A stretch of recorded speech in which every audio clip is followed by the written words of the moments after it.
Shalom bien-aimés, shalom frères et sœurs, que la paix, la grâce et la communion du Saint-Esprit soient votre partage. Seigneur notre Père, Dieu Tout-Puissant, le Créateur des cieux et de la terre, le Maître des temps et des circonstances, que ton nom soit glorifié, que ton nom soit béni. Merci Seigneur pour ce moment que tu nous accordes, parce que tu es Dieu, parce que tu es Seigneur, parce que tu es le roi des rois. Père, soutiens-nous encore en ce moment. Laisse que ce moment soit un moment conduit par toi. Laisse que ce moment soit un moment guidé par toi. Laisse que ce moment soit un moment sous le contrôle du Saint-Esprit. Que ton nom soit glorifié, que ton nom soit béni. Au nom de Jésus, notre Seigneur et notre Sauveur. Amen. Ce fondé Christ, c'est qui lave promis le sang d'esprit là. Oh, le Saint-Esprit est là. Le Saint-Esprit est là. La mort a disparu. Oh, Dieu donne le plein salut. Alléluia. Et sur les mondes entiers, oh, le grand jour s'est levé.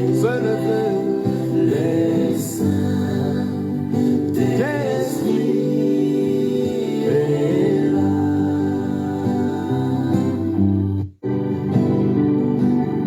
Alléluia. Dieu nous a visités.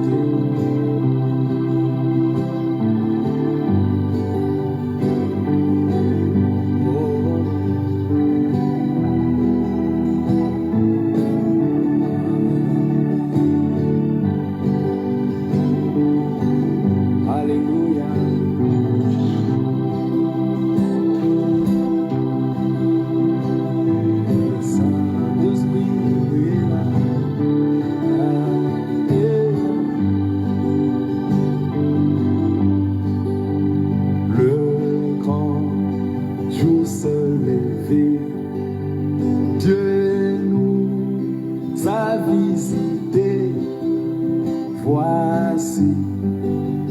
donne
Saint-Esprit est là. Le Saint-Esprit est là. L'amour a disparu. Dieu donne plein salut. Alléluia. Et sur le monde entier, le grand jour s'est levé. Le Saint-Esprit est là. Que tous les racheteurs chantent leur liberté, car Christ tout accompli.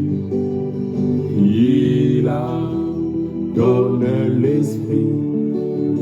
Voyeux tremble l'enfer, car dans tout l'univers, le Saint-Esprit est là. Encore une fois, que toute la terre, que tout le rachète chante leur liberté. Christ a tout accompli. Il a donné l'esprit. Voyez trembler l'enfer, le diable tremble, car dans tout l'univers, les Saint-Esprit est là. Oh, le Saint-Esprit est là.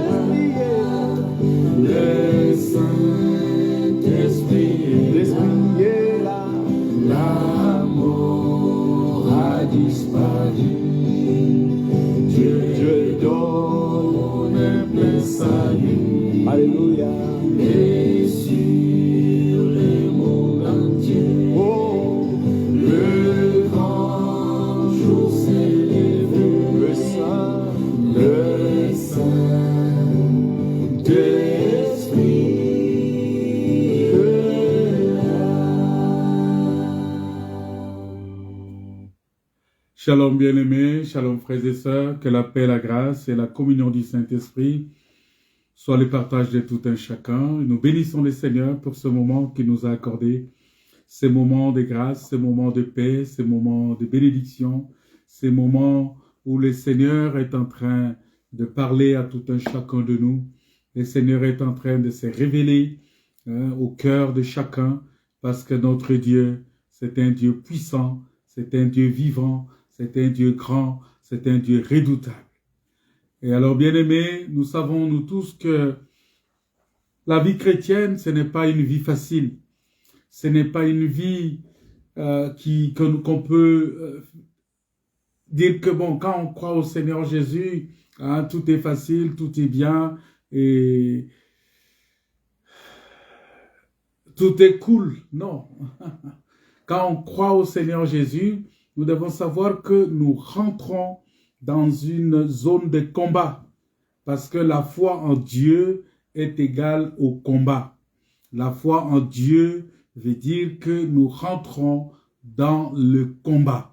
Et ce combat-là, c'est un combat spirituel, mais la grâce que nous avons, c'est parce que c'est un combat que Jésus a déjà gagné d'avance. Il a déjà gagné ce combat-là pour nous. Il a vaincu le diable, il a vaincu l'ennemi, il a vaincu le monde, il a vaincu Satan, il a vaincu les puissances des ténèbres, il a vaincu toutes ces choses. Et aujourd'hui, nous sommes plus que vainqueurs.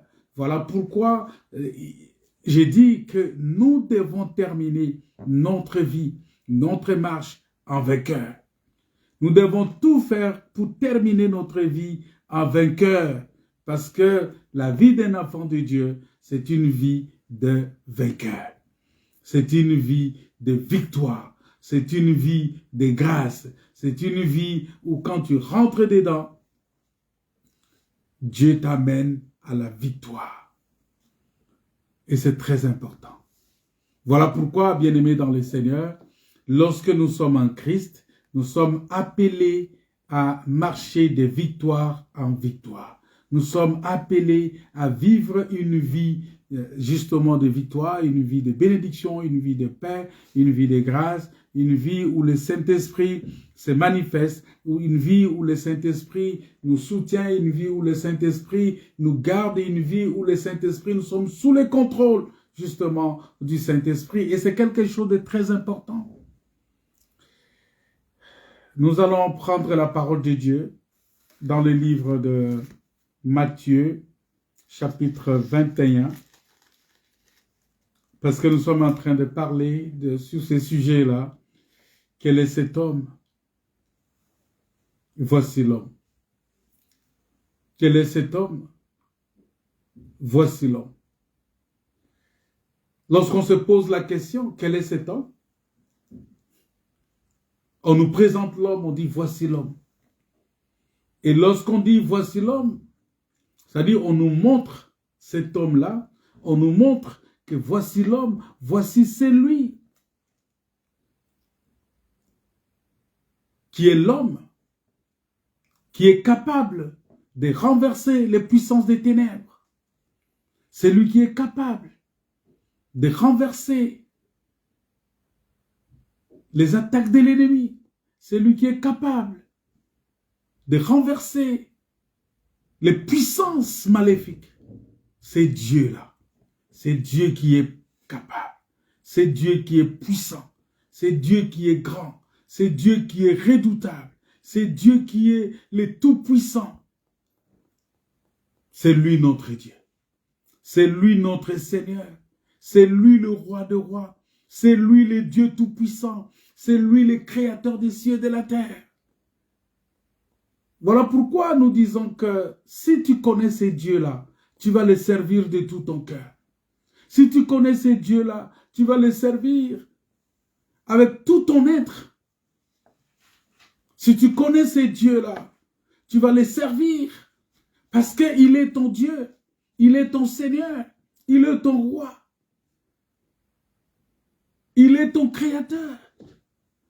Voilà pourquoi il nous dit dans Psaume 91, il dit quelque chose de très important là-bas dans Psaume 91. Il dit que celui qui veut être vainqueur, celui qui veut être vainqueur, il doit être celui qui est assis à l'ombre du Tout-Puissant. Celui qui veut être vainqueur, il dit celui qui habite au secret du Très-Haut. Vous voyez? Dans la version que j'ai, on dit celui qui habite au secret du Très-Haut. C'est-à-dire que quand tu es dans le secret du Très-Haut, quand tu es dans le secret de Dieu, c'est ça, ça dit que demeurer sous l'abri du Très-Haut, ça dit c'est demeurer dans le secret du Très-Haut. Dans les choses cachées de Dieu. Quand tu es dans ces choses cachées-là, tu te reposes à l'ombre du Tout-Puissant. C'est-à-dire que pour se reposer à l'ombre du Tout-Puissant, il faut se retrouver dans le secret du Très-Haut. Il faut se retrouver dans l'abri.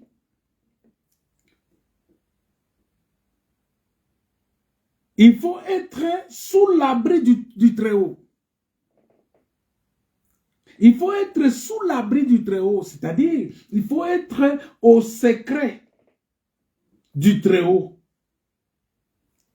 Il faut être au secret du Très-Haut. C'est-à-dire que tu es dans le secret de Dieu.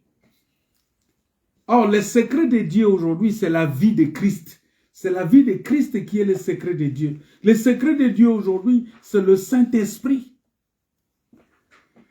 Le secret de Dieu aujourd'hui, ça dit que tu es dans le secret de Dieu, tu es dans la vie de Dieu. Tu es dans la grandeur de Dieu, tu deviens participant, bien-aimé, de la nature divine. Voilà pourquoi il est très important. Il est très important pour nous d'être participant réel de la nature divine. Et quand tu es dans la maison de Dieu, quand tu es dans la vie de Dieu, quand tu es avec le Seigneur, tu es un enfant de Dieu, béni de Dieu.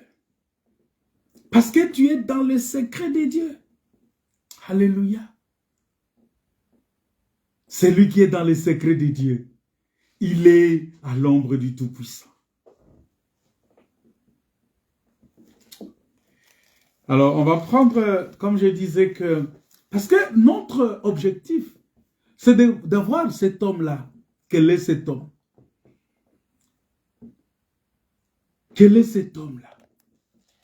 Maintenant, lorsqu'on parle de cet homme bien-aimé, on voit que cet homme-là, c'est cet homme qui est venu, mais il était parmi ses frères. Lorsqu'on lit dans Juge, lorsqu'on est dans Juge, chapitre 11, c'est là où on va comprendre, parce que je vous avais donné tous les textes possibles. Lorsqu'on va dans Juge, chapitre 11, on va voir maintenant que là-bas, on pose la question. Mais la question qui a été posée, ici, on parle de Jephthé. C'est Jephthé qu'on va présenter maintenant ici comme cet homme-là. Mais nous voyons que ce Jephthé-là, il a été celui qui est rejeté par ses frères. Parce que lorsque Jephthé est devenu grand, ses demi-frères l'ont chassé. Ses demi-frères ont dit, tu n'hériteras pas dans la maison de notre père car tu es le fils d'une autre femme.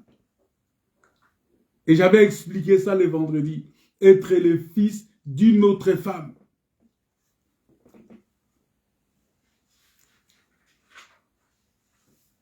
Or, nous sommes les fils d'une même mère.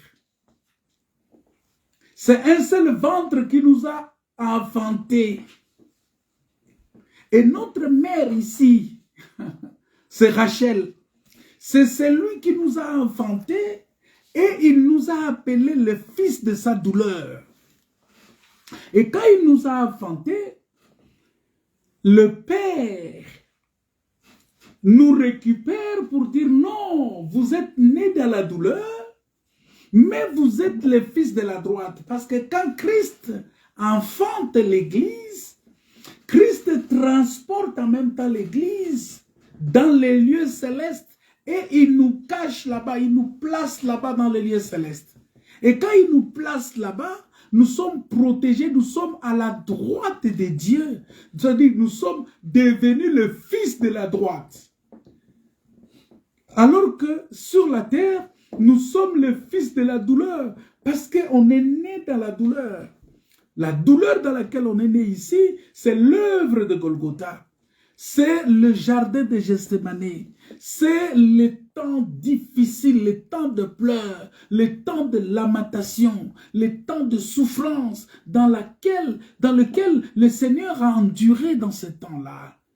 Et en endurant dans ce temps, nous sommes nés, nous sommes venus à la vie, nous avons eu la vie. Et cette vie que nous avons eu cette vie-là dans la douleur, mais au lieu de rester les fils de la douleur, Jésus va nous transporter dans le royaume et là-bas, il nous fait asseoir à la droite de Dieu. Et quand il nous a fait asseoir à la droite de Dieu, nous sommes devenus participants de la nature divine, vous voyez? Et donc, à ce moment-là, nous devenons les participants. Alors, notre mère, nous sommes le fils de même mère avec cet enfant-là.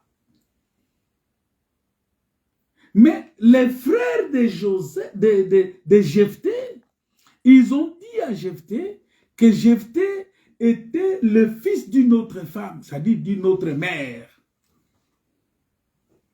Et comme Jephthé était le fils d'une autre mère, ils ont dit non, non, non, non, tu ne peux pas hériter avec nous. Donc les frères de Jephthé ici, et quand ils ont rejeté, ils ont mis Jephthé de côté, la Bible dit que ce sont les gens de rien qui se sont rassemblés.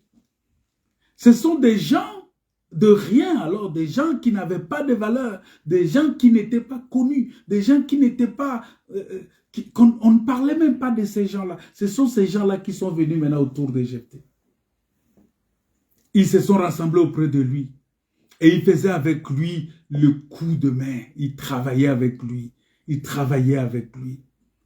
Et ces gens-là qui n'étaient pas comptés, ces gens-là qui étaient nuls, ces gens-là qui étaient rien, ces gens-là, bien-aimés, c'est nous. Nous n'étions pas comptés. Et c'est nous qui sommes maintenant venus nous asseoir. Nous travaillons maintenant avec lui. Nous sommes ouvriers avec Dieu aujourd'hui. Nous sommes aujourd'hui ouvriers avec Dieu. Pendant ce temps-là, les frères de Jephthé, qui l'ont rejeté, ils l'ont rejeté complètement. C'est comme Jean chapitre 1, verset 11 nous dit, Jean chapitre 1, verset 11 dit ceci, qu'il est venu chez les siens, et les siens ne l'ont pas reconnu. La Bible dit, elle est venue chez elle, la parole, et les siens ne l'ont pas accueilli. Il est venu chez elle, et les siens ne l'ont pas reconnu, ne l'ont pas accueilli, ne l'ont pas reçu, ne l'ont pas accepté. Dans la version Louis II, on dit que elle est venue chez les siens, et les siens ne l'ont pas reçu, ne l'ont point reçu. C'est-à-dire que cet enfant-là qui n'a pas été reçu par ses frères, qui n'a pas été reçu par les siens, c'est Jésus-Christ de Nazareth. Parce qu'ici on dit au commencement était la parole était avec Dieu, la parole était Dieu. Et cette parole-là s'est faite chair, mais cette parole-là est venue chez les siens, et les siens ne l'ont pas reconnu. Et il dit à tous ceux qui l'ont reçu. C'est-à-dire que, vous voyez, il est venu en Israël, mais Israël ne l'a pas reçu. Mais à tous ceux qui l'ont reçu, à ceux qui croient en son nom, ceux qui ont cru en son nom, il leur a donné maintenant le pouvoir de devenir enfants de Dieu. Vous voyez, ils sont devenus les enfants de Dieu. Voilà pourquoi, si nous lisons par exemple, vous allez voir, on va voir comment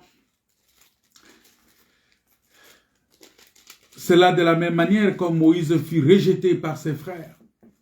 Regardez, Moïse est venu pour délivrer ses frères, mais Moïse a été rejeté. Oh, cet homme-là qui devrait délivrer Israël. Et Dieu cherchait un homme. On cherchait quel est cet homme-là qui est capable de délivrer ce peuple de la main des Ammonites. On a cherché, on a cherché, on a cherché, on n'a pas trouvé. Je vous avais dit qu'on devrait, notre texte d'aujourd'hui, c'est dans Matthieu chapitre 21. Matthieu 21, le verset 33. On va commencer la lecture au verset 33. La Bible dit ceci. Écoutez une autre parabole. Il y avait un maître de maison qui planta une vigne. Il l'entoura d'une haie.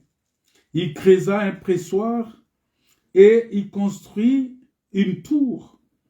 Puis il la loua à des vignerons et partit en voyage.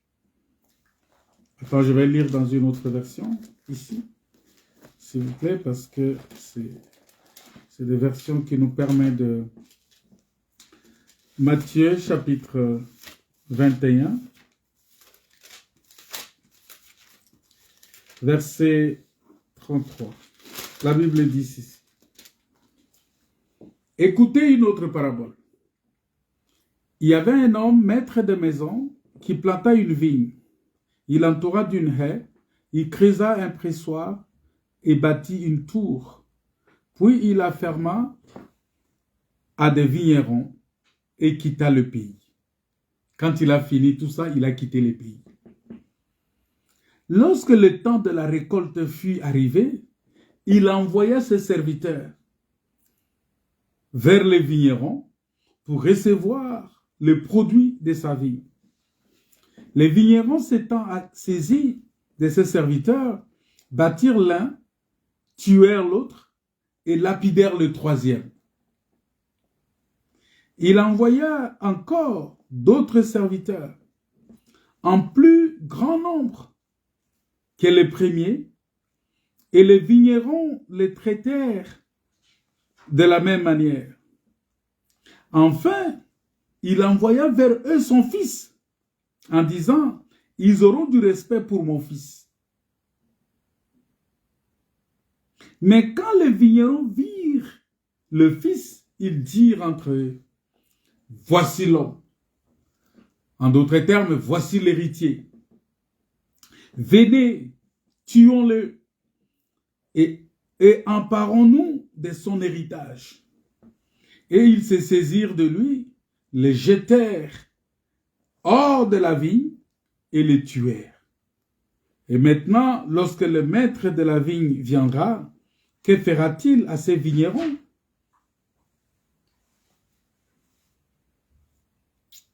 Que fera-t-il à ces vignerons? Bien-aimés dans le Seigneur, ce texte ici, ça parle de cette action que nous venons de parler tout à l'heure, de ce peuple-là, à qui la parole a été adressée et qui a rejeté la parole. Aujourd'hui, beaucoup de gens sont en train de rejeter la parole de Dieu.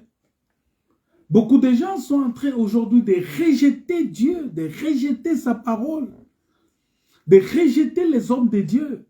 Parce que la Bible dit, Jésus a dit que si on vous rejette, ce n'est pas vous qu'on rejette, mais c'est moi qu'on rejette.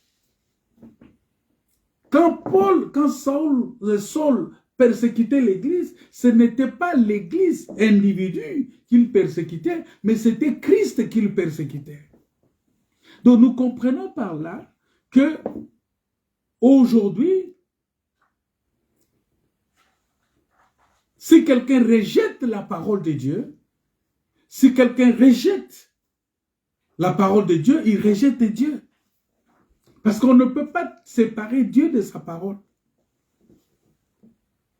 Alors nous voyons que Israël a fait cet acte-là de rejeter Moïse. Il a été rejeté. Voilà pourquoi nous disons que ce rejet de Jephthé par ses frères, c'est comme Christ aussi qui a été rejeté par ses frères juifs. Et Christ va se tourner parce qu'il est rejeté par ses frères. Il va se tourner vers les païens, vers les nations. Parce que les nations, les Juifs nous considéraient comme des enfants illégitimes.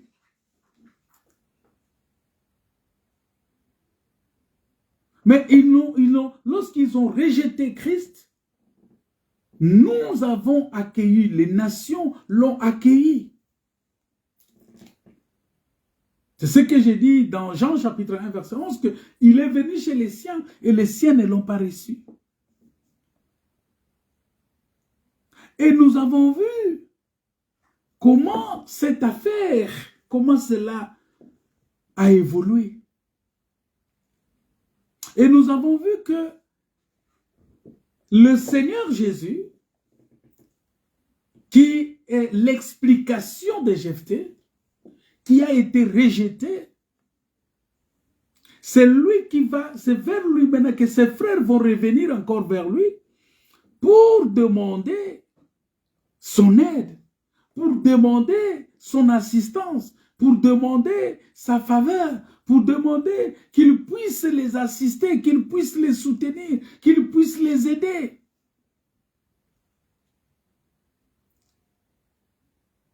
Mais nous voyons dans ça, nous voyons que dans cette parabole de vigneron, il y a beaucoup de choses qui se présentent. Nous voyons que dans cette parabole-là, on voit comment Dieu se manifeste? Comment l'homme est appelé maître de maison? Et ce maître de maison-là, la Bible dit que c'est le Seigneur lui-même. Dans l'explication, c'est le Seigneur lui-même qui est le maître. Mais qu'est-ce qui s'est passé? On parle de la vigne. Si nous lisons dans Ésaïe chapitre 5, versets 1 à 7, nous allons voir que la vigne symbolise la maison, ça explique la maison d'Israël. Ça parle de la maison d'Israël. La Bible dit que Dieu a arraché la vigne en Égypte. Il a arraché, donc il a utilisé le prophète Moïse qui est allé arracher la vigne là-bas et qui est venu planter dans la terre de Canaan. Et la personne qui va planter, ce n'est pas Moïse, mais c'est Josué.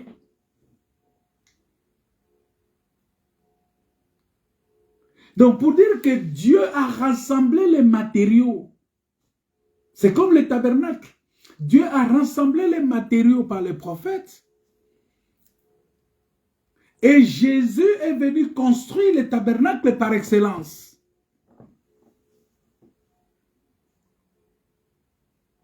Mais maintenant, qu'est-ce qui s'est passé? Nous voyons que, on dit, il a planté la vigne. C'était quelque chose de bien. Mais lorsque il a affermi, il a fait tout ce qu'on pouvait faire, il a placé une clôture tout autour de ce mur, dans le champ, tout autour du champ de cette vigne-là, il a placé la clôture et nous voyons comment Dieu a utilisé, parce que cette clôture-là, cette haie-là, on peut expliquer ça aussi comme étant la loi que Dieu a utilisée pour protéger Israël. La clôture, la barricade que Dieu a utilisée, c'est-à-dire il a utilisé la loi pour garder Israël. Parce que la loi garde le peuple selon Deutéronome chapitre 4. Il a utilisé cette loi-là comme étant une clôture. Il a utilisé les prophètes aussi comme une clôture. Parce que dans Osée, dans le livre de Osée, chapitre 12, on dit que les prophètes aussi sont une haie. Donc les prophètes aussi étaient, ils protégeaient, ils gardaient aussi le peuple. La loi gardait le peuple. Il a installé la haie tout autour. Il a affermi. Et il a donné la responsabilité. Maintenant, lors du temps de la récolte, il a envoyé maintenant les travailleurs. La Bible dit qu'il a envoyé ses serviteurs. Et quand il a envoyé ses serviteurs, les serviteurs sont venus, mais les gens qui étaient là, qu'est-ce qu'ils ont fait? Ils ont tué les premiers, ils ont tué les deuxièmes, ils ont tué les troisièmes.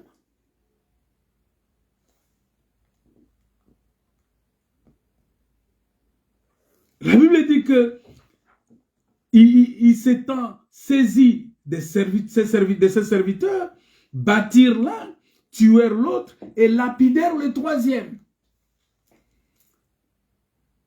Donc le premier, le deuxième et le troisième ici, ça parle de quelque chose de très important que nous devons comprendre. Parce que le temps de la récolte, c'est le temps qui correspond à tout moment que le Seigneur a envoyé ses serviteurs pour voir la justice, pour voir est-ce qu'il y a la justice en Israël. Est-ce qu'Israël a honoré la parole de Dieu? Est-ce qu'Israël a respecté Dieu? C'est-à-dire à tout moment que Dieu a envoyé ses prophètes. Mais la Bible dit qu'à 3 reprises, des 3 personnes qui sont venues avant, les serviteurs, ces envoyés-là furent battus, ils furent lapidés, ils furent tués. Et c'est là le sort, c'est-à-dire que pour comprendre cela, vous allez voir dans Matthieu chapitre 23. Matthieu chapitre 23, le verset 23 à 27, qu'est-ce que la Bible dit? Il dit, malheur à vous scribes et pharisiens hypocrites, parce que vous payez la dîme de la menthe, de l'âneth et du cumul.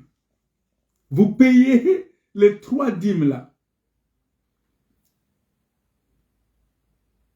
Vous payez les 3 dîmes là. Mais vous êtes des hypocrites.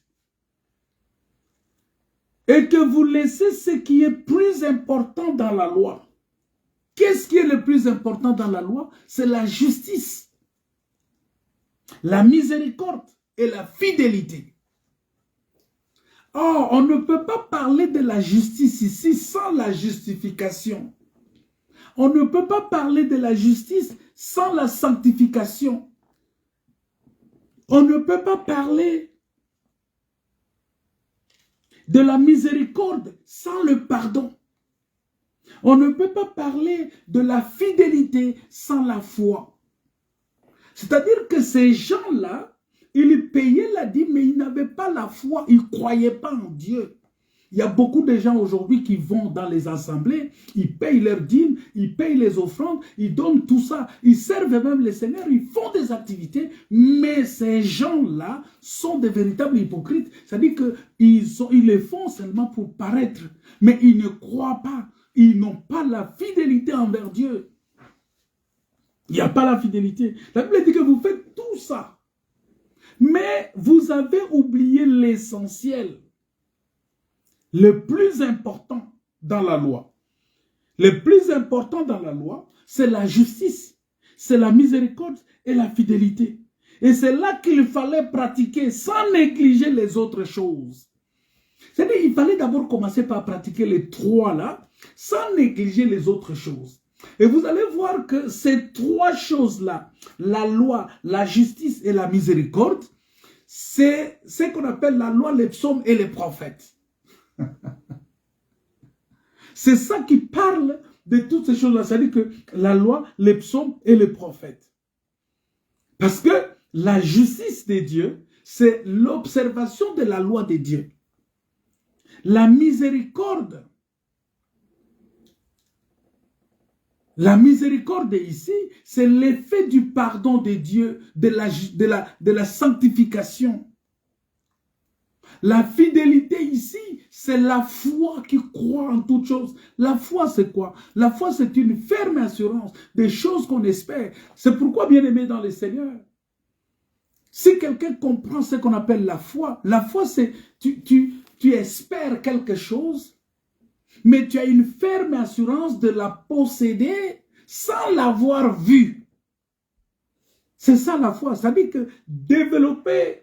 Je ne veux pas parler des pensées positives, mais développer une conviction positive, une conviction, une forte conviction positive d'avoir possédé ce que tu espères sans l'avoir vu, sans l'avoir reçu, sans l'avoir vu, mais tu es convaincu de l'avoir possédé. En ce moment-là, c'est ça, tu développes la foi. Alors que Israël n'était pas dans cette dynamique-là. Israël, regardez même quand Jésus est mort. Quand Jésus est mort, il est ressuscité, il y avait quelqu'un qui était là-bas qui s'appelait Thomas. Thomas ici expliquait la nature d'Israël qui ne pouvait pas croire sans avoir vu. Israël voulait d'abord voir pour croire. Par contre, nous sommes les plus heureux parce que nous croyons au Seigneur sans l'avoir vu. Je crois à la vie éternelle sans l'avoir reçue. Je crois à la guérison sans l'avoir reçue. Je crois à l'enlèvement. Je crois à toutes ces choses. Je crois à la parole de Dieu. Je crois au Seigneur Jésus sans l'avoir vu. Et c'est ça la différence. C'est ça la différence entre nous et ceux-là. Et la Bible dit que c'est ce qu'il fallait faire. C'est ce qu'il fallait pratiquer, mais sans toutefois négliger les autres choses. Mais écoutez, il y a des conducteurs aveugles qui coulaient les moucherons et qui avalaient les chameaux.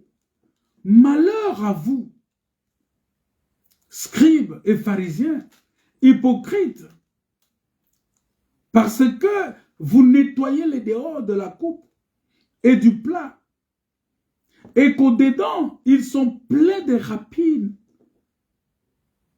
et d'intempérance, pharisiens aveugles. nettoie premièrement l'intérieur de la coupe. Bien-aimé, tu peux bien t'habiller, tu peux être propre de l'extérieur, mais Dieu regarde ton cœur. Dieu regarde dans ton cœur. Est-ce que ta propriété extérieure reflète ton intérieur?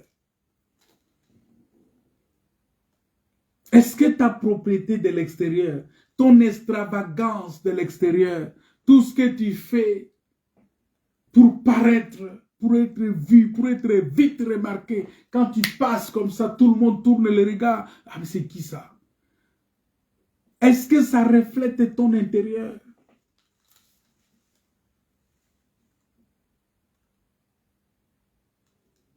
Et ici, il est en train de démontrer ces choses. Il est en train de démontrer ces choses ici parce que tout simplement, on a des gens qui justement donnent l'impression de servir le Seigneur alors qu'ils ne le servent pas. Et si vous allez plus loin, vous allez voir qu'il va dire quelque chose au verset 34. Il dit, c'est pourquoi. Écoutez, c'est pourquoi. Voici, je vous envoie des prophètes. Pourquoi les prophètes viennent? C'est pour vérifier justement la justice, la fidélité et la miséricorde. Voilà pourquoi l'enseignement que nous donnons à l'Église, nous enseignons le peuple, mais en même temps, nous devons vérifier, nous devons suivre. Est-ce qu'il y a la fidélité? Est-ce que les gens ont la foi dans ce qu'ils entendent? Est-ce que les gens ont la miséricorde? Est-ce que les gens croient réellement? Ou les gens ne font que semblant? Il y a beaucoup de gens qui vont dans les assemblées aujourd'hui pour faire plaisir à ceux qui les ont invités. Ils n'ont pas compris, ils ne sont pas convaincus véritablement. Ils y vont parce qu'ils veulent plaire au pasteur. Ils y vont parce que pour eux, c'est un milieu de retrouvailles. Il y a même d'autres personnes qui ont leurs habits, qui n'ont pas trouvé des occasions pour les mettre. Alors, ils se disent, bon, allez, comme il y a l'église, c'est là où on va aller faire les défilés de mode.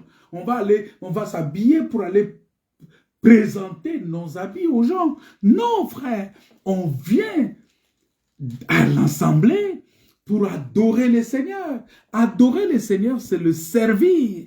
Adorer le Seigneur, c'est l'élever, c'est donner à Dieu la première place dans nos cœurs. Donner à Dieu la priorité, la primeur de toutes choses dans nos cœurs. C'est ça, venir à l'église, c'est ça, adorer le Seigneur. Alors, regardez, il dit, je vous envoie, au verset 34, je suis toujours dans Matthieu 23, le verset 34, il dit, c'est pourquoi, voici je vous envoie des prophètes. Il a envoyé des prophètes.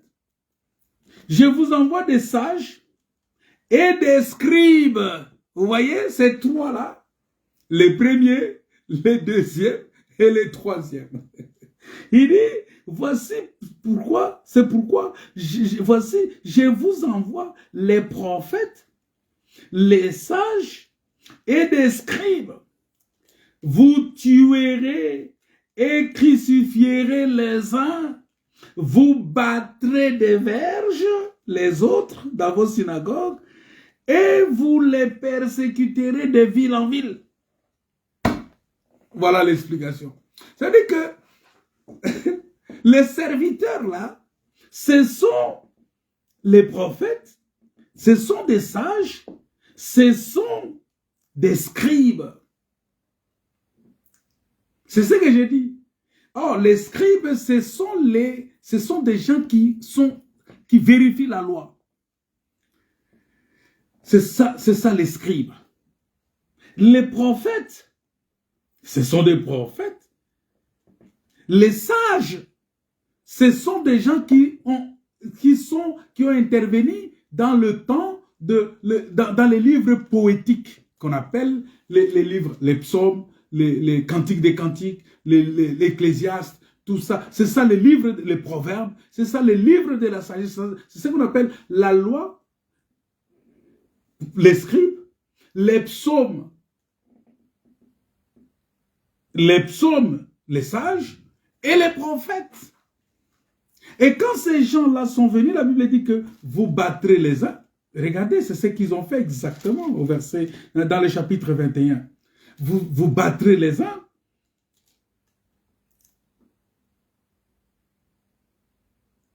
Vous crucifiez les autres. Vous tuez aussi certains. C'est-à-dire qu'ils ont appliqué exactement les trois choses-là. Afin que retombe sur vous tous les sangs innocents répandus sur la terre, depuis le sang d'Abel, les justes, jusqu'au sang de Zacharie, fils de Barachi, que vous avez tué entre le temple et l'autel.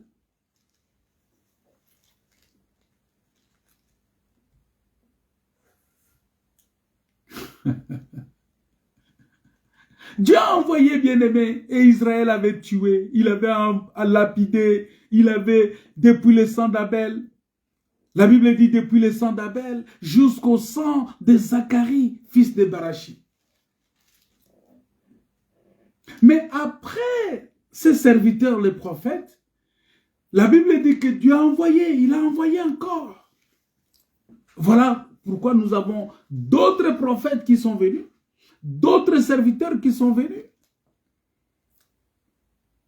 Mais au-delà de tout ça, Israël a rejeté. Mais maintenant, qu'est-ce qui s'est passé? Nous voyons que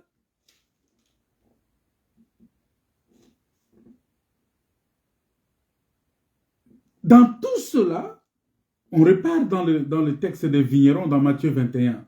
On repart là-bas. Dans Matthieu 21, on va voir comment le Seigneur va faire maintenant par la suite. Il va dire, mais écoutez, j'ai envoyé tous ces gens-là, vous les avez battus, vous les avez tués. Israël, vous avez tué les prophètes. Je vous l'ai dit en vérité, tout cela retombera sur cette génération. Jérusalem, Jérusalem, qui tue les prophètes et qui lapide ceux qui te sont envoyés.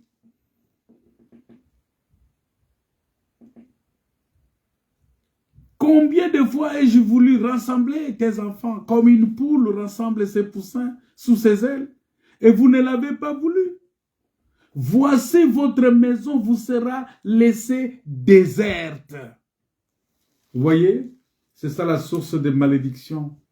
Avoir négligé la parole de Dieu, avoir rejeté la parole de Dieu, avoir rejeté les prophéties, avoir rejeté, pour avoir rejeté l'œuvre de Dieu. La Bible dit ta maison sera déserte. Ça dit que dans ta maison, il n'y aura pas de l'eau. Ça dit que tu ne recevras pas la vie. Parce que l'eau, c'est la vie. C'est lui qui a l'eau. C'est lui qui a l'eau, le fleuve qui coule en lui. C'est le Saint-Esprit, en fait. C'est Jean qui explique cela. Tu seras le lieu aride.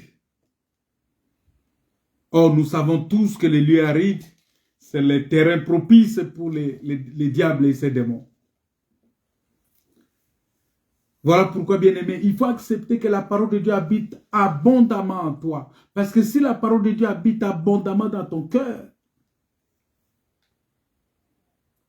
ça va amener la fertilité dans ton cœur. Ça va amener que dans ton cœur qu'il y ait des produits dignes de la repentance. Que tu aies de l'amour pour Dieu, que tu aies de la justice de Dieu, que tu aies de la fidélité à Dieu, que tu aies de la miséricorde. Parce que quand on parle de miséricorde, on parle de l'amour. Quand on parle de la fidélité, on parle de la foi.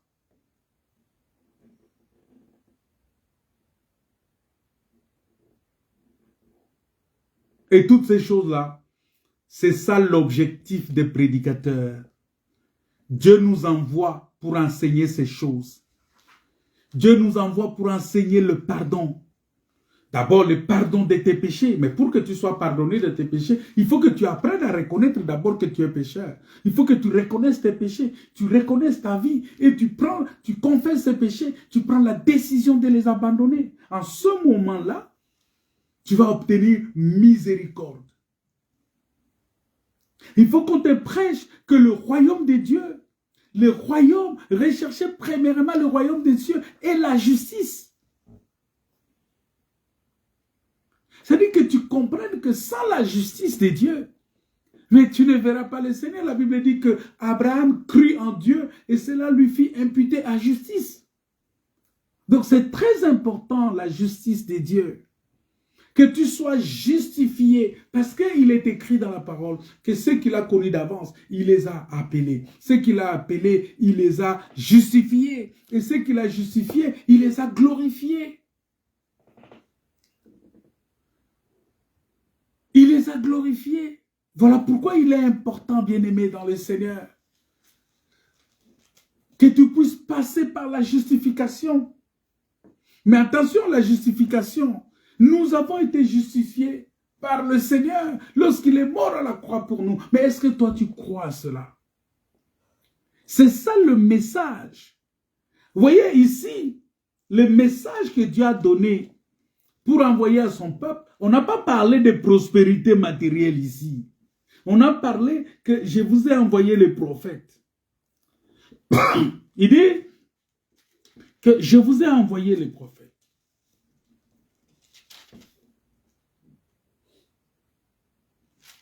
Et quand les prophètes sont venus,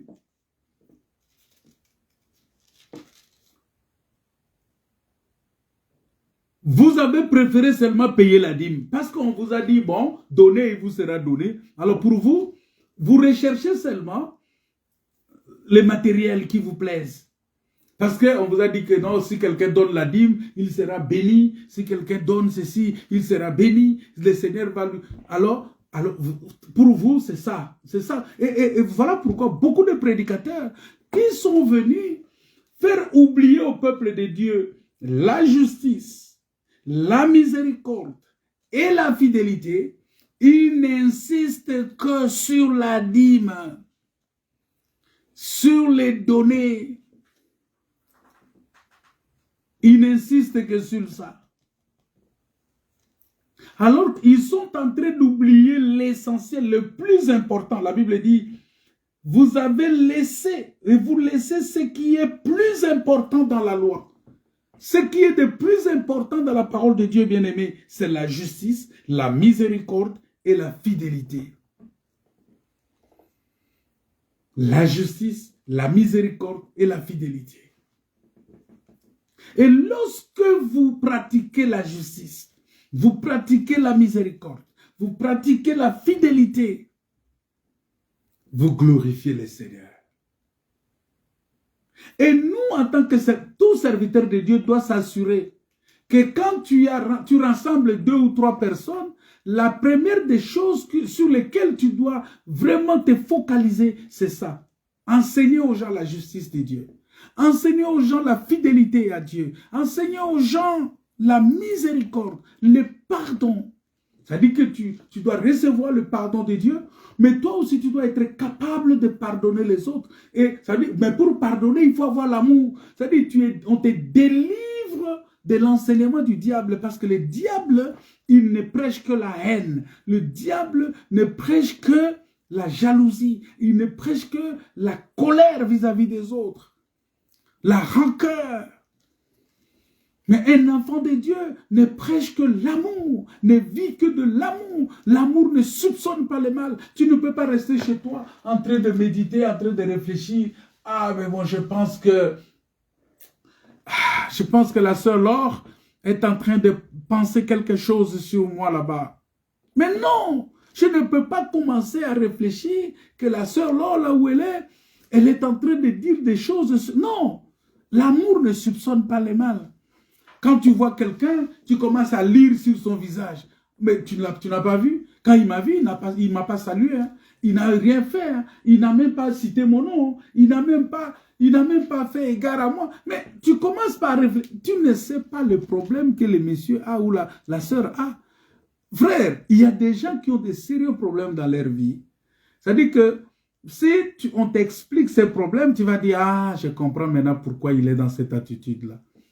Mais puisqu'on ne peut pas, tout le monde ne peut pas étaler ses problèmes. Tu peux voir quelqu'un en train de passer, il n'a même pas le temps de te dire bonjour, il n'a même pas le temps. C'est-à-dire qu'il est dépassé par les événements, mais il fait un effort de ne pas les manifester, et tu penses que c'est contre toi qu'il fait ça. Non, il a des problèmes. Il a des problèmes, mais seulement s'il a des problèmes comme ça, si c'est un enfant de Dieu, il doit voir les serviteurs de Dieu pour que les serviteurs de Dieu lui enseignent la justice, la miséricorde et la fidélité dans la parole de Dieu. Et c'est ça qui va l'aider justement à comprendre comment s'aligner, comment servir le Seigneur, comment rester dans les choses de Dieu. Bien-aimés dans le Seigneur, c'est quelque chose de très important. Alors nous voyons que quand les prophètes sont venus, ils ont tué les prophètes. Israël a tué les prophètes. Et le responsable de la vigne va envoyer maintenant son fils. Oh, quel risque! Il prend le risque maintenant. Il dit, bon, je vais envoyer mon fils. Parce que quand mon fils va aller, parce que dans la pensée du propriétaire, il sait que le fils, c'est l'héritier. Le fils est aussi le propriétaire. C'est-à-dire, le fils et le père sont un. Alors, je vais envoyer le fils. Quand je vais envoyer le fils, les gens, ils vont voir le fils, ils vont avoir du respect, ils vont avoir peur du fils, et quand ils vont avoir peur du fils, ils ne vont pas lui faire du mal. Oh, mais quel risque! Bien-aimé, c'est ça ce qu'on appelle réellement jette ton pain dans l'eau, et après tu vas les ramasser, tu vas les récupérer. C'est un risque de prendre un pain et de jeter dans l'eau. Nous savons que le pain est composé à 70% ou 80% de l'eau. Et quand tu prends le pain, tu le jettes dans l'eau, mais ça va devenir de l'eau après. On ne verra rien de ce pain-là. Mais Dieu a pris ce risque-là. Il dit, je vais jeter le pain. Il dit, parce que dans cette écriture-là d'Ecclésiaste chapitre 11, si vous lisez ça dans la version Parole de vie, on va vous dire, n'hésite pas à prendre des risques. Hein? Mais dans la version Louis II, on dit, jette ton pain dans l'eau. Donc, n'hésite pas à prendre les risques. Donc, le propriétaire de la vigne, qui est Dieu, va décider maintenant d'envoyer son fils. Car Dieu a tant aimé le monde qu'il a donné son fils, afin que quiconque croit en lui ne périsse point, mais qu'il ait la vie éternelle. Enfin, il décide d'envoyer vers eux son fils, en disant, ils auront du respect pour mon fils. Mais quand les vignerons ont vu le fils, la Bible dit, ils se sont dit entre eux, venez, tuons-le et emparons-nous de son héritage. Et ils se saisirent de lui, les jetèrent hors de la vie et les tuèrent. Bien-aimés dans le Seigneur, ça c'était le temps de la grâce. La grâce est venue. Et en ce moment-là, on croyait que quand la grâce va venir, ça va marquer le temps de la production parce que la grâce vient avec la pluie de l'arrière-saison et la grâce vient. Voilà pourquoi les prophètes souhaitaient voir ce moment-là. Ils ont prié, ils ont dit, nous voulons vivre ce temps-là de la grâce. La Bible dit, ils ont fait de ça l'objet de leur recherche et investigation, mais il leur a été dit, ce n'était pas pour vous. Vous n'étiez que des dispensateurs. Mais les bénéficiaires sont d'autres personnes. C'est nous, c'est toi et moi. C'est nous qui sommes les bénéficiaires. C'est nous qui sommes les bénéficiaires de cet héritage-là. Mais ils ont compris que, lui c'était un héritier. Lui c'était un héritier. C'est un héritier, alors nous devons faire quelque chose. Nous devons faire quelque chose. La Bible dit, les sacrificateurs et les anciens d'Israël, au lieu de présenter Jésus au peuple, car c'est lui que Moïse, c'est de lui que Moïse a parlé. Moïse a dit que l'Éternel, Dieu suscitera du milieu de vous, d'entre vos frères, un prophète comme moi. Vous l'écouterez. Il fallait qu'il le présente au peuple. Mais ils l'ont rejeté. Ils l'ont crucifié. Ils l'ont rejeté. Ils l'ont crucifié. Et si vous lisez dans Luc chapitre 19, versets 41-44, vous allez voir que la colère de Dieu s'est manifestée. Attends, je vais lire ce texte-là. Vous allez voir ça.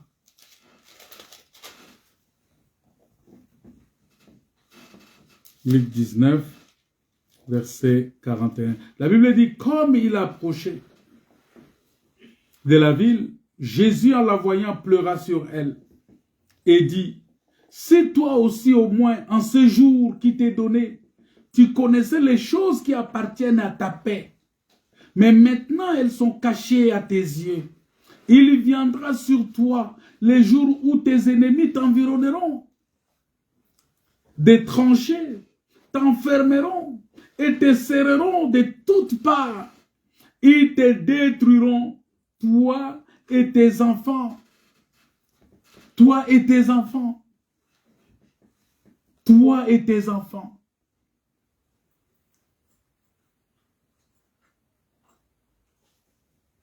Au milieu de toi. Et ils ne laisseront pas en toi pierre sur pierre, parce que tu n'as pas connu le temps où tu as été visité. C'est ça la maison de Dieu, qui est Israël. Israël était la maison de Dieu autrefois. Dieu habitait au milieu d'Israël. À travers le tabernacle, à travers l'arche de l'alliance. Dieu habitait au milieu d'Israël. Et ceux qui construisaient ces temples-là, c'était des sacrificateurs, c'était des lévites, c'était des scribes. C'est tous ces gens-là qui étaient des travailleurs, c'est eux qui construisaient ce temple-là. Mais il n'a pas laissé pierre sur pierre.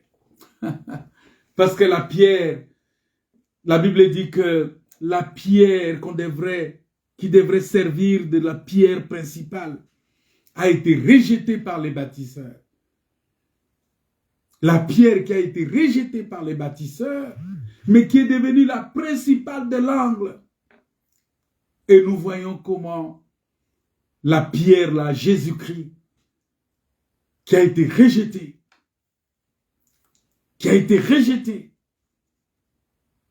La Bible dit que le royaume de Dieu est enlevé à Israël pour être donné à l'Église. Et aujourd'hui, nous sommes bénéficiaires. Toi et moi, nous sommes bénéficiaires de cette grâce. Toi et moi, nous devenons bénéficiaires parce qu'ils ont rejeté l'homme. C'est comme ça que lorsqu'on cherchait l'homme, Israël qui a reçu l'homme, Israël a rejeté l'homme. Et Pilate va venir, dans Jean 19, il va venir présenter l'homme. Il va dire, voici l'homme. Vous cherchez l'homme, voici l'homme. Bien-aimés, nous avons besoin de l'homme. Nous avons besoin d'avoir cet homme-là. Parce que c'est lui qui est capable de nous sauver. C'est lui qui est capable de nous délivrer. C'est lui la pierre angulaire. C'est lui qui est la pierre maîtresse, qui est la pierre principale. C'est lui qui est le rocher, qui a marché avec Israël sous la loi. Et puisqu'il a marché avec Israël, ces rochers-là, il a pourvu aux besoins d'Israël. Il leur a donné à boire, il leur a donné à manger. Vous savez que pour nourrir Élie, il fallait que Dieu prépare sur la pierre. Dieu a pris la pierre, il a préparé sur la pierre. Il a sorti du gâteau sur la pierre pour donner à Élie. Pour que Israël boive de l'eau, il fallait que la pierre agisse. C'est-à-dire que la pierre avait toutes les réponses aux problèmes du peuple. Et la Bible dit que ces rochers-là, qui étaient avec Israël, marchaient avec eux, et c'est ces rochers-là qui est Christ, selon 1 Corinthiens chapitre 10. Que ces rochers-là, c'est Christ. Ça dit qu'aujourd'hui, si tu... Bien-aimé dans le Seigneur, ne demande pas des choses à Dieu. Ne cherche pas... Non, ce que tu peux demander à Dieu, je l'ai dit ce matin aux frères avec qui on priait le matin. Je leur ai dit, écoutez, demande la présence de Dieu dans ta vie. Demande que Christ soit avec toi. Vous savez, si Christ est avec toi, si la présence de Dieu est... Si Dieu marche avec toi, lorsque tu vas être... Si Dieu est en toi, si tu es malade, Dieu est malade. Si tu as des difficultés, Dieu aussi a des difficultés. Vous savez, pour des choses simples, les apôtres marchaient avec Christ. Mais regardez, ils avaient un problème pour payer l'impôt. Ce problème-là d'impôt des apôtres était devenu le problème de Jésus. Parce que Jésus aussi lui-même avait besoin d'argent pour payer l'impôt. Qu'est-ce qu'il a fait? Il a donné la solution. Il a dit, jetez les filets, prenez les poissons et ouvrez, prenez l'argent, payez pour vous et payez pour moi. Que Jésus marche avec toi.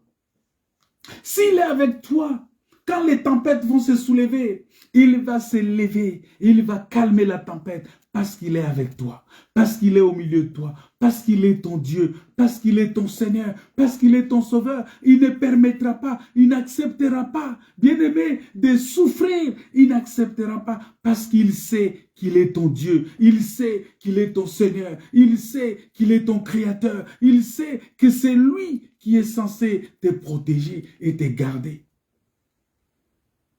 Marche avec lui. Marche, qu'il marche avec toi. Qu'il marche avec toi. Qu'il marche avec toi. Parce que s'il est avec toi, il te garde. S'il marche avec toi, il te protège. S'il marche avec toi, il va répondre à tes besoins. Parce que tes besoins vont être aussi ses besoins. Tes problèmes vont être aussi ses problèmes. Tes difficultés vont être aussi ses difficultés. Ton souci va être aussi son souci. Si tu es malade, c'est lui qui est malade. Donc il est obligé de te guérir parce qu'il est là avec toi.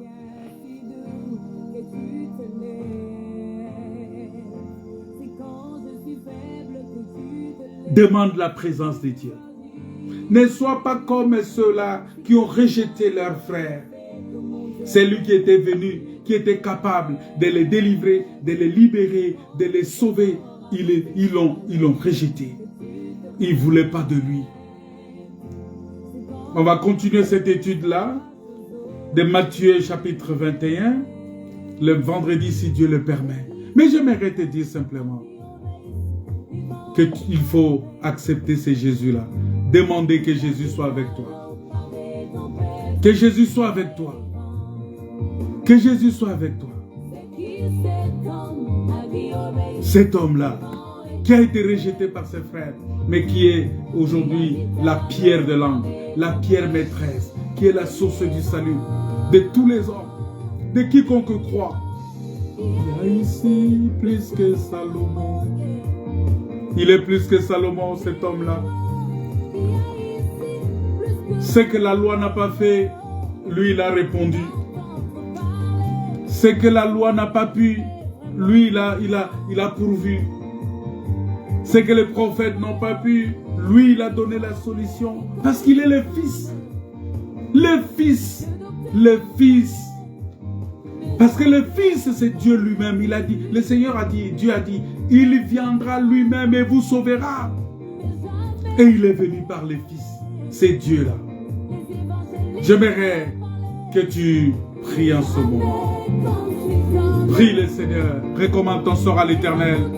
Mets en lui ta confiance et il agira. Il est ton Dieu.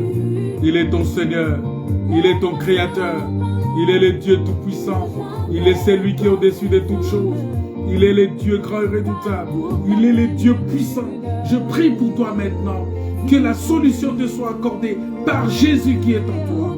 Que c'est Jésus qui est dans ta vie. Maintenant, trouve des solutions aux problèmes qui te préoccupent. Parce que ces problèmes les concernent aussi directement. Tu vas terminer en vainqueur. Tu vas terminer en vainqueur. Tu vas terminer en vainqueur. Tu vas terminer en vainqueur. Tu vas terminer en vainqueur. Tu vas terminer en vainqueur. Tu vas finir tout en vainqueur. Tu vas sortir victorieux. Tu es plus que vainqueur. Par celui qui t'a aimé, par celui qui t'a sauvé, par celui qui t'a guéri, par celui qui t'a délivré, par celui qui te bénit. C'est Dieu grand et redoutable et il est ton Dieu. Bien-aimé dans le Seigneur, ma prière est que tu sois guéri maintenant au nom de Jésus. Que tu sois rétabli maintenant. Tu as des situations qui ont été bloquées pendant des temps et des temps. Que le Seigneur débloque cette situation maintenant au nom de Jésus. Reçois la paix, la grâce et que ta foi soit fondée sur la fidélité, sur la miséricorde et sur la justice de Dieu. Au nom de Jésus. Si vous avez été bénis par ce message, je vous invite à les partager. Partagez cela sur vos comptes, partagez à d'autres personnes que vous connaissez, partagez cela pour que d'autres personnes écoutent aussi ces messages. Si ça peut sauver quelqu'un, si le partage que tu fais peut sauver quelqu'un d'autre, le Seigneur sera glorifié. Soyez bénis au nom de Jésus. Soyez bénis au nom de Jésus. Que Dieu vous bénisse, que Dieu vous comble de sa grâce. N'oubliez pas qu'on va se retrouver vendredi encore ici pour partager la parole de Dieu, pour parler de ces choses.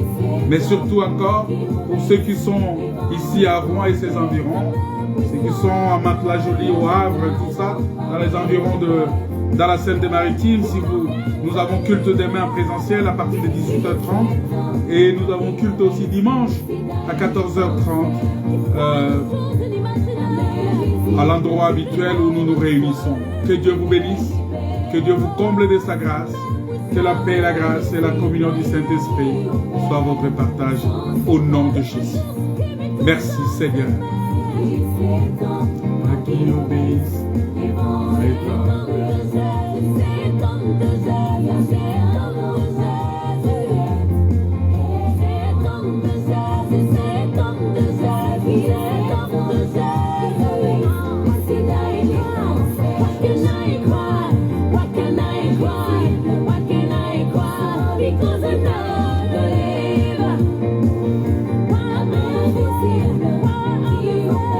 Because I saw you